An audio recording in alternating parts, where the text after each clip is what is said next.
साहब हैं, फादर हैं या हमारे भाई हैं जो कि घर के जो हैं साएदार होते हैं, जिम्मेदार होते हैं, तो अगर वो अपने बच्चों के साथ जैसे कि बेटियां स्टडी के मुताबिक कोचिंग जा रही हैं, कैसे उनके दोस्त हैं, तो हमारे वालिदैन कभी मालूम ही नहीं करते उनसे।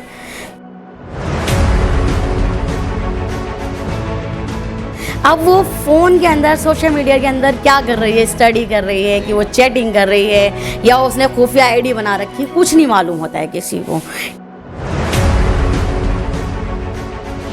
मैम आज के टाइम में हमारा देश का नारा है कि बेटी बचाओ बेटी पढ़ाओ, तो हमारी बेटियों को सिर्फ शिक्षा ही काफ़ी है या कुछ और की चीज़ की भी ज़रूरत है? जी, बहुत खूब, आपने बहुत अच्छा सवाल किया है कि बेटी बचाओ और बेटी पढ़ाओ।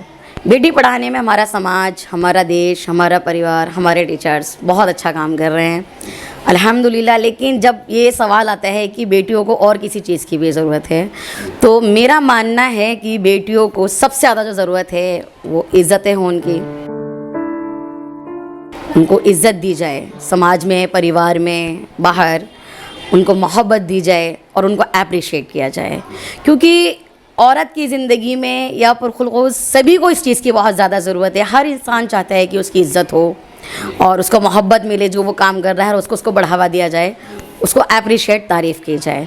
तो बेटियों को इन 3 चीज़ों की बहुत ज़्यादा ज़रूरत रहती है और ये 3 चीज़ें ही ऐसी हैं जो बेटियों के कदम को आगे बढ़ा देती हैं और उनके अंदर एक सेल्फ़ कॉन्फिडेंस पैदा कर देती हैं। और ये 3 चीज़ें ही ऐसी हैं जो उन्हें डिमोटिवेट कर देती है। अगर हम अपने परिवार से, टीचर्स और हमारा समाज, अगर जो बच्चे अच्छा काम कर रहे हैं उनको मोहब्बत और इज़्ज़त नहीं देते हैं, उनके काम को पुरखुलूस के साथ में अप्रिशिएट नहीं करते हैं, तो उनके कार्य जो हैं वो आगे बढ़ने की बजाय रुक जाते हैं। बात क्या है कि शिक्षा लेते वक्त बेटियों को अपना लक्ष्य यानी मकसद अपना याद रहता है। हर इंसान का शिक्षा लेते हुए एक गोल होता है, यानी उसके कोई ज़िंदगी का मकसद होता है।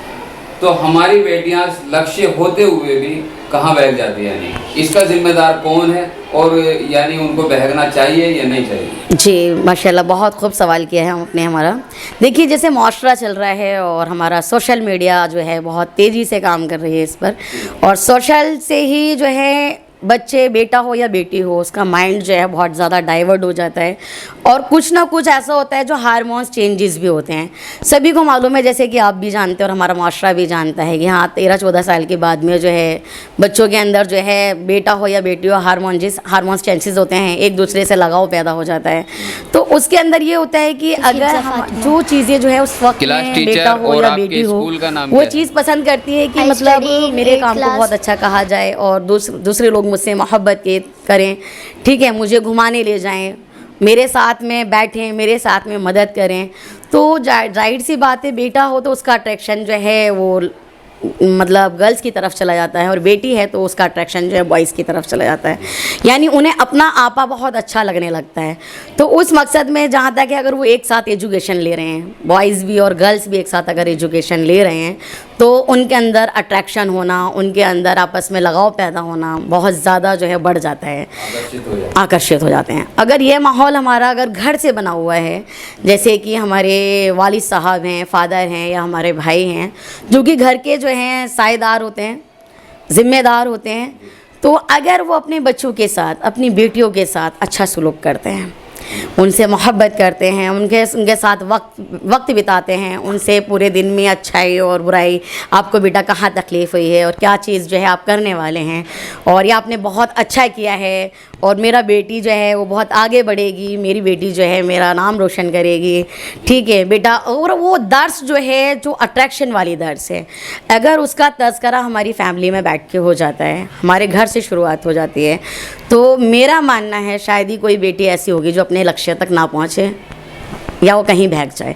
क्यों? जो उसे सपोर्ट जो है वो उसके भाई और उसके वालिद साहब उसे दे रहे हैं, वो टाइम टू टाइम जो है उसको नोटिस कर रहे हैं कि मेरा बच्चा कब बहक रहा है, कब नहीं बहक रहा है। अच्छा, ऐसी वारदात होती कब है?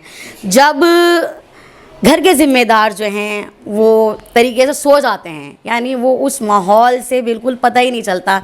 जैसे कि बेटी बंद कमरे में मोबाइल चला रही है, तो ना तो भाई ने बताया, कि ये चलाना ठीक है नहीं है, या ना, और ना ही इनके पापा ने बताया। अब वो फ़ोन के अंदर, सोशल मीडिया के अंदर क्या कर रही है, स्टडी कर रही है कि वो चैटिंग कर रही है या उसने खुफिया आईडी बना रखी है, कुछ नहीं मालूम होता है किसी को। ठीक है, अगर हम अपनी बेटियों को कि बेटा दर्श देंगे कि आपको कमरा बंद करके फ़ोन नहीं चलाना, अगर आप चलाएंगे तो मैं किसी भी वक्त में अंदर आ जाऊँगा, और जो मैंने अगर कुछ देख लिया तो वो चीज़ अच्छी नहीं होगी, बेटा ये अच्छी नहीं है। आप जो भी चीज़ रखें, आप फ़ोन चलाएं लेकिन वो सभी के सामने ओपन रखें, बंद रूम में नहीं चलाएं। और जैसे कि बेटियां स्टडी के मुताबिक कोचिंग जा रही हैं, कैसे उनके दोस्त हैं, तो हमारे वालिदैन कभी मालूम ही नहीं करते उनसे कि उनके आसपास जो उनकी सहेलियां हैं या फिर जो उनके दोस्त हैं वो किस फैमिली से ताल्लुक़ रख रहे हैं, उनकी कैसी तरबियत हुई है, कैसी नहीं हुई है, और हम अचानक बस भरोसा करते हैं और भेज जाते हैं। हमें चाहिए कि हम वक्तन फ़वक्तन अपने बच्चों के ट्यूटर से भी मिलें, स्कूल है तो स्कूल टीचर से मिलें। और आई मीन अगर रास्ते की बात करते हैं, जब भी बेटी बचाओ और बेटी पढ़ाओ का ही नारा है, तो रास्ते में जाके हमें अपने बच्चों की एहतियात करनी चाहिए। हमें उन्हें देखना चाहिए कि वो किस तरीके से आ रहे हैं, किस तरीके से जा रहे हैं, कहीं ऐसा तो नहीं उनका माहौल वहाँ पे बहुत गलत साबित हो रहा हो। क्योंकि सबसे अच्छा अगर अपने परिवार को, इज़्ज़त और नफ्स को कोई बढ़ाता है तो वो वालिद और भाई बढ़ाते हैं। और आज के माशरे में इन दोनों को ही वक्त नहीं है अपने घर के माशरे को सुधारने के लिए या अपनी बेटियों को बढ़ावा देने के लिए। तो अगर ये बात आती है कि ज़िम्मेदार, तो ज़िम्मेदार जो सपने टूर चूर होते हैं कोई बेटी नहीं करती है, घर का मर्द करता है। अच्छा, बिल्कुल, मेरा मानना है कि जिम्मेदारी में जो है वो एक बाप और एक भाई की शक्ल में होते हैं, यानी ज़्यादा परसेंटेज बाप की है। बिल्कुल बिल्कुल, ये कमाने में व्यस्त हो जाते हैं। वो इस तरीके से है कि वो कमाने में व्यस्त हो जाते हैं, उनका सिर्फ एक होता है कि बस मुझे कमाना है, शाम में आके वो बच्चों को खाने पिलाने के लिए देना है और उसके बाद में सो जाना है। देखो, माजरत के साथ कह रही हूँ मैं इस बात, 4-5 औलाद का होना कोई बड़ी बात नहीं है, क्योंकि बच्चों को खिलाना पिलाना तो एक हैवान भी कर लेता है, लेकिन एक इंसान और एक बेहतर इंसान है वो अपने बच्चों को इंसान ही बनाएगा, हैवान नहीं बनाएगा। तो जाहिर सी बात है, तरबियत पे बहुत अहम मौजू है जिसमें माँ बाप दोनों ज़िम्मेदार हैं। क्योंकि माँ अगर पूरे दिन के मामलात को शाम के वक्त में अगर अपने बच्चे की बाप के साथ में अगर वो शेयर करती है, तो उस टाइम पे बच्चे के बाप को नाराज़ नहीं होना चाहिए, बल्कि वो फॉल्ट ढूंढना चाहिए कि हमारे बच्चे से ऐसा हुआ क्यों। कहीं ना कहीं या तो हम उसे बता नहीं पाए या हम उसे समझा नहीं पाए। अगर हम उसे सही से बता लेते या हम उसे सही से समझा लेते तो शायद जो है मेरा बेटा और मेरी बेटी ऐसा भी कोई भी बहरहाल कदम नहीं उठाती जिससे हमें शर्मिंदगी उठानी पड़ती।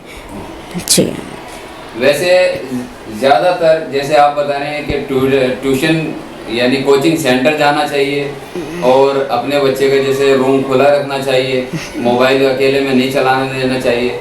तो कुछ बच्चों का ये कहना है कि क्या हमारे माँ बाप को इतना भी हम पे भरोसा नहीं, और अगर अपनी औलाद पे भरोसा नहीं है तो फिर दूसरों पे भरोसा कैसे करेंगे? देखिए, माशाल्लाह बहुत अच्छा सवाल है आपको। यहाँ पर बात भरोसे की नहीं आती है जी, यहाँ पर बात भरोसे की नहीं आती है। यहाँ पर अगर वो कोई काम कर रहे हैं तो साथ में बैठ के हमें बच्चों की हेल्प करनी चाहिए, उनसे मालूमात कर लेनी चाहिए कि बेटा जो आप कर रहे हो ठीक है, इसे ज़रा रिवाइज़ करो। अगर आप स्टडी कर रहे हो और हम साथ में बैठे हैं तो बच्चों को कॉन्फिडेंस वहाँ से बिल्ड हो सकता है कि अगर हम उनसे मालूम कर लें कि बेटा मैं आपको इसलिए नहीं मना कर रहा, मैं आपको इसलिए मना कर रही हूँ कि आपको वहाँ पे परेशान हो जाओगे। और अगर आप साथ में कुछ देख रहे हो और हमारे पास वॉइस आ रही है, हम कुछ सुन रहे हैं या हम कुछ देख रहे हैं, तो हम अपनी बच्चों की वहाँ पर मदद कर सकते हैं। तो हमें अपने बच्चों का कॉन्सनट्रेट जो है वो इस और लेकर आने की ज़रूरत है कि बेटा ये आपके भरोसे की सब, भरोसा तो हमें आप पर बहुत ज़्यादा है, लेकिन आप एक बहुत अच्छा काम कर रहे हो। तो बहुत अच्छा काम जो है वो दब कर नहीं होते, छुपा कर नहीं होते, बहुत अच्छे काम जो हैं वो ओपन तरीके से होते हैं। तो जहाँ तक है कोई भी बच्चा जो है इसे ये नहीं कह सकता कि आपको हम पर भरोसा नहीं है, बल्कि ये भरोसा हमारा आप पे बहुत ज़्यादा है, तभी हम आपके साथ हैं। जैसा हर बच्चा अपने मकसद पे कामयाब रहता है, लेकिन कुछ परसेंटेज ऐसे हैं जो हर बच्चा अपने मकसद से भटक जाता है, तो उनके लिए आप क्या संदेश देना चाहेंगे? जी, ऐसे बच्चों को मैं संदेश देना चाहूँगी कि जो लक्ष्य होते हैं ना हमारे, वो कभी भी इनकम्प्लीट नहीं होते। यानी लक्ष्य पर कोई कभी किसी चीज़ का दबाव ही नहीं आता। हम कहते हैं कि भाई हमारा लक्ष्य है कि मैं एज ए टीचर बनूं, या फिर जो भी XYZ लक्ष्य है बच्चों का, उस पर ना तो कभी समाज का दबाव आना चाहिए, ना ही कभी लोगों का दबाव आना चाहिए। लक्ष्य तो कंप्लीट करने के बाद ही पूरे होते हैं। तो बेटा या बेटी जो भी बच्चे हैं जो अपने अपने लक्ष्य पर काम कर रहे हैं, तो अगर उनका वाकई में लक्ष्य है तो जब तक वो कंप्लीट ना कर लें तो उन्हें पीछे नहीं हटना चाहिए, उन्हें पूरा की पूरा कंप्लीट करना चाहिए और अपने कॉन्फिडेंस को हमेशा बढ़ाते रहना चाहिए। ये सोचना चाहिए कि I am the best, I am the champion, मैं ही बहुत अच्छा हूँ और मैं ही करके रहूँगा। यानी कि शिक्षा के साथ साथ संस्कार भी ज़रूरी है। बिल्कुल बिल्कुल, तालीम के साथ साथ तरबियत भी बहुत ज़रूरी है। अगर हमारी तरबियत बहुत अच्छी है तो किसी का वार भी हम पर असर नहीं करता है। अपने अल्फाजों में ये जो व्यूवर्स हैं उनसे कहिए। जी जी भाई, मैं आप लोगों से कहना यही चाहूँगी कि अपने बच्चों की शुरुआत से अपने घर से, अपनी फैमिली से, अपने परिवार से अच्छी तरबियत दें। ऐसी तरबियत दें जिसे कहते हैं अच्छा नागरिक, जो कि समाज के लिए एक सामाजिक बने, देश के लिए अच्छा नागरिक बने और आपके परिवार के लिए लाडला और लाडली बने।